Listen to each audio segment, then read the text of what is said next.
Tell me what your life was like before you died.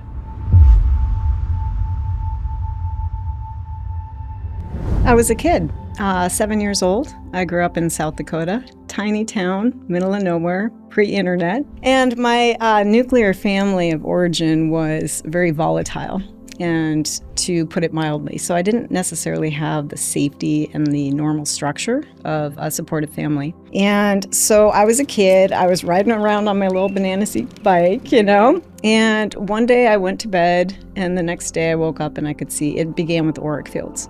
So for me, it was like, you see a street lamp at nighttime, you see the glow around. So I started to kind of see that around people in different colors. And then I began to be able to see disease in people's body. I'm a little kid, man. So I was hoping it would go away. And so that moment at age 7, I can still remember to this day, because that was the moment that toxic shame formed. And I was deeply internalizing that something was wrong with me. And then I really tried to shut it down. And I tried to ignore it. It's just challenging when you're just picking up on what I now understand is just sensory input, right?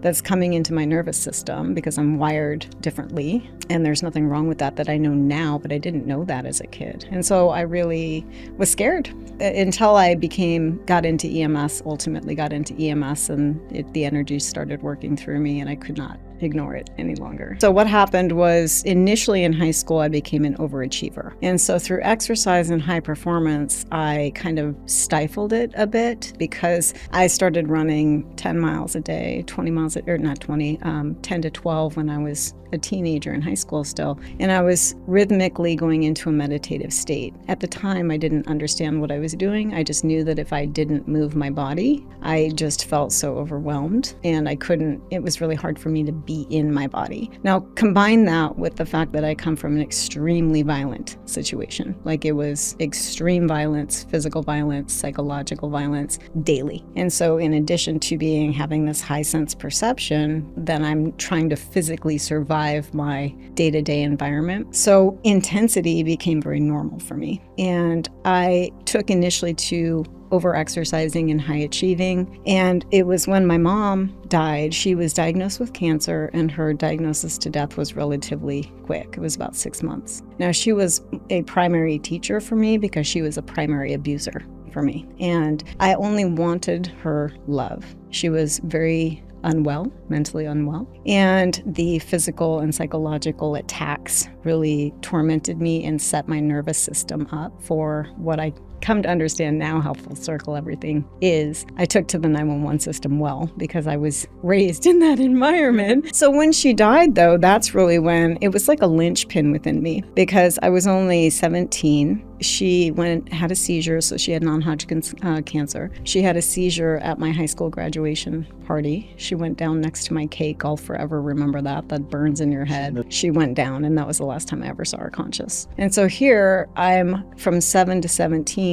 dealing with daily physical attacks, psychological attacks, and then having to deal with this high sense perception, not feeling understood, feeling outcast, feeling like danger. If I say anything, I'm going to get thrown into a loony bin. And so there was no safety. There was no support or structure for me whatsoever. And so when she died, it was like a linchpin was pulled, and I spiraled. And for me, it was alcohol, and then into drugs and promiscuity and reckless behavior and smoking. And, I was just on my own train of destruction, because I was like, screw this crap. Like, not into this world. Like, what's the point of this if I'm being bombarded by all this stimulus and I don't have anybody? Nobody's here.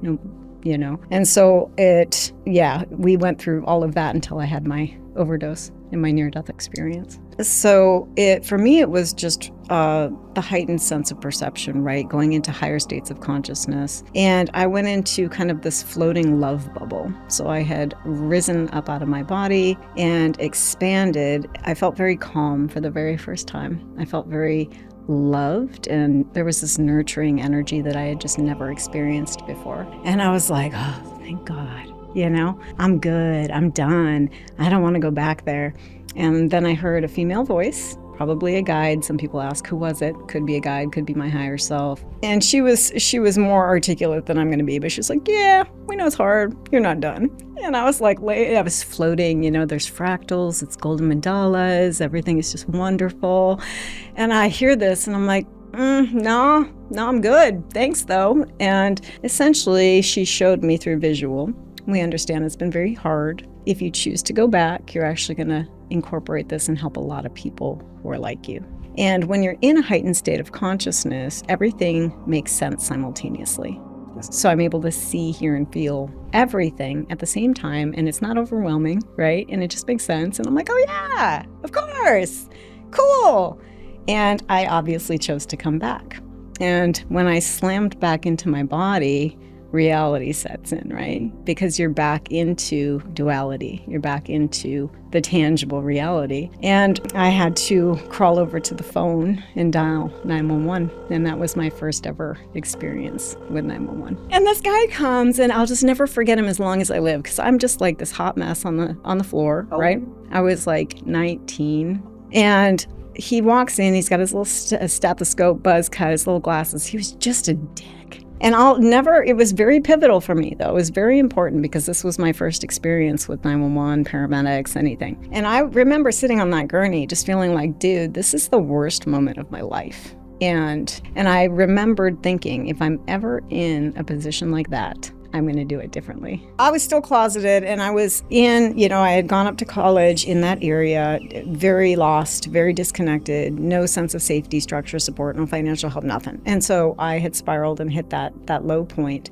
And for me, I went in through the psych evaluation process, and I remember my intuition was very strong about you just tell them you're depressed and having a hard time, and then get out and go home, and then we'll start the work. And so I realized that nobody was coming to save me. And man, was I mad, because coming through everything I came through, surviving everything that I had, I just wanted somebody to come help me out, do it for me. And I had a chip on my shoulder, and I was angry. I was angry at the world. And when I had that realization, I said, nobody's coming to save you. You have to do this for yourself. Because when I'm in heightened consciousness, everything makes sense. So I'm thinking it's going to be easy. But no, they don't give you a trail map. You still have to do the work. You still have to figure it out when you're back here with normal sense perception, right? And so I just remember getting real with myself. And I went through about 2 weeks of just stomping around, being all mad, I shouldn't have to do this. I'm owed, and we see this so much in our society, right? I'm outraged. Everybody's outraged about everything now. And it's well, everything. And it's well, that's your outrage. And so, but what I didn't realize was it took me a couple of weeks, and I finally was you can be mad about this all you want to, but the reality is you still got to do it for yourself. You're the person who's been engaging in these behaviors. You're the person who was doing the drugs, who was doing all the stuff, and you're the person who's gotten yourself to where you are now. So what are you going to do about it? And it was two-part for me. One, with having to deal with addiction and hardcore drugs, pretty much everything, and then smoking 3 packs a day and drinking Everclear straight. I'm a go big or go home kind of girl. So I had to physically come off of all of that stuff, but then simultaneously I'm navigating and dealing with this. I hated the high sense perception. I hated the visuals. I hated the knowing. I didn't want to be this way. And so it was two-part. I had been doing the drugs because it was the only thing that finally kind of numbed me enough. It took that edge off, right? But it's not conducive or sustainable for health and life, right? And so what I did is I just wrote down kind of a little program for myself, and I got to just move my body again, because back in high school, I was a big runner, and so I started exercising again, and then kicking alcohol was pretty easy for me. Kicking the heavy drugs, that was a thing, and I just flushed them and did several weeks of hardcore withdrawals by myself. But I knew, because I had you can't, if I was to continue that, I would obviously die and stay dead, right? There's nothing else for me there. I turned over every rock. I had all of the experiences, and you take it where it is. But ultimately, I cleaned myself up. I was able to stabilize significantly, and then I left the Midwest and I went to Florida. The more willing you are to just, one, be authentic with who you are, be true. To me, the most spiritual thing you can possibly do is be real, be authentic. Can we get a high five amen to that? and just be you and accept yourself as human.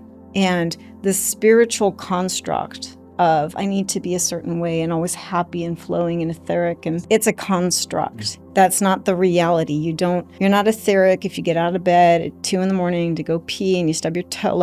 That's real. We have reactions and we have contrast.